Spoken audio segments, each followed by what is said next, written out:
దేవుని పరిశుద్ధ నామమునకు మహిమ కలుగునుగాక. ప్రియులారా, ప్రభునామన మీ అందరికీ వందనాలు.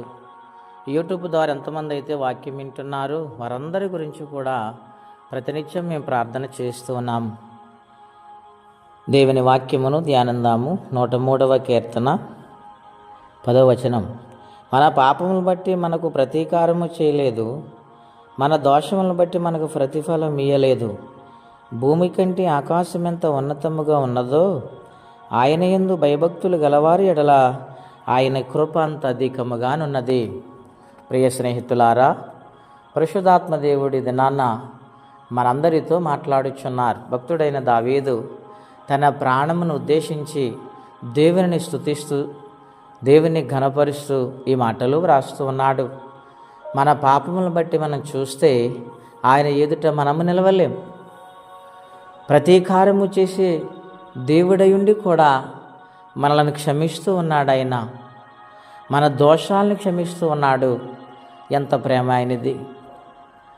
పాపాత్ముని స్త్రీని అన్నాడు ఆయన, అమ్మ నిన్ను ఎవరు కూడా రాయి వేయలేదని మీద అన్నప్పుడు ఆమె లేదు నాయనా, లేదు ప్రభువా అంది. ఆయన ఒకే మాట చెప్పాడండి, నేను కూడా నీ మీద రాయి వేయను, ఇక నుంచి నీవు పరిశుద్ధంగా బ్రతుకు, పాపమును అసహించుకో, పాప భీతి నుండి విడిపించబడాలనివని నేను వాగ్దానము చేస్తున్నాను గనుక ఇక నుంచి నీవు పాపము చేయవద్దు అని చెప్పినప్పుడు ఆ ఒక్క మాట ఆమె జీవితాన్ని మార్చేసింది. ఇది నాన్న వాక్యం వింటున్న ప్రియ సోదరి సోదరుడా, ఒక్కసారి హృదయమును బట్టి ఆలోచన చేయండి. దేవునికి మనకు మన మాటలలో ఎడము చేస్తున్నాయా, మన తలంపులలో ఎడము చేస్తున్నాయా, లేక మనం చేస్తున్న క్రియలను బట్టి దేవుడు దూరమైపోతున్నాడా? ఒకసారి పరిశీలన చేసుకుంటే కరుణావాత్సల్యత కలిగిన దేవుడు క్షమిస్తాడని ప్రభు పేరట మీకు మనవి చేస్తూ ఉన్నాను. భూమి కంటే ఆకాశం ఎంత ఉన్నతముగా ఉన్నదో అంటూ ఉన్నాడు. అవును ప్రియులారా, భూమికి ఆకాశమును తల ఎత్తి చూస్తే కానీ ఆకాశము కనబడదండి.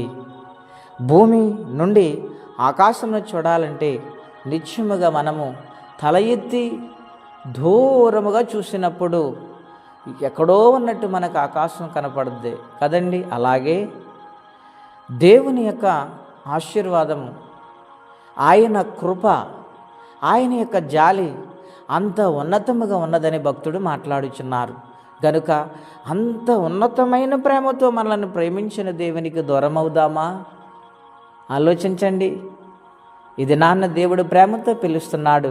లోబడి జీవించి దేవుని ఆశీర్వాదం పొందుకొని రాకడకు సిద్ధపడదాం. అట్టి కృపా తీర్మానం పరిశుద్ధాత్మదేవుడు మనందరికీ దయచేయునుగాక.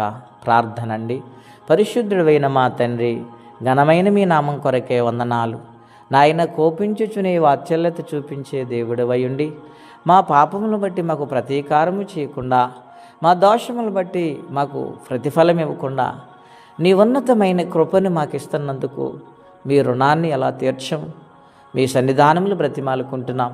ఇక నుండి మీ కొరకు యథార్థమైన జీవితంలో పరిశుద్ధాత్మను పొందుకొని నీ ఆత్మ సహాయం ద్వారా ముందుకు సాగిపోయే భక్తి జీవితం మాకు దయచేయమని, ఈ దినము దీవెనకరంగా మార్చమని, ఎవరైనా కష్టములో, బాధలో, ఇబ్బందుల్లో, ఆర్థికంగా నలిగిపోతూ కృంగిపోతున్న వారు, ఒంటరిగా బాధపడుతున్న వారు ఉంటే వారందరినీ కూడా ఆయా రీతిలుగా మీ సహాయమును పంపించి ఆదుకోమని యేసుక్రీస్తు వారి పుణ్యనామములో ప్రార్థించి వేడుచున్నాము తండ్రి.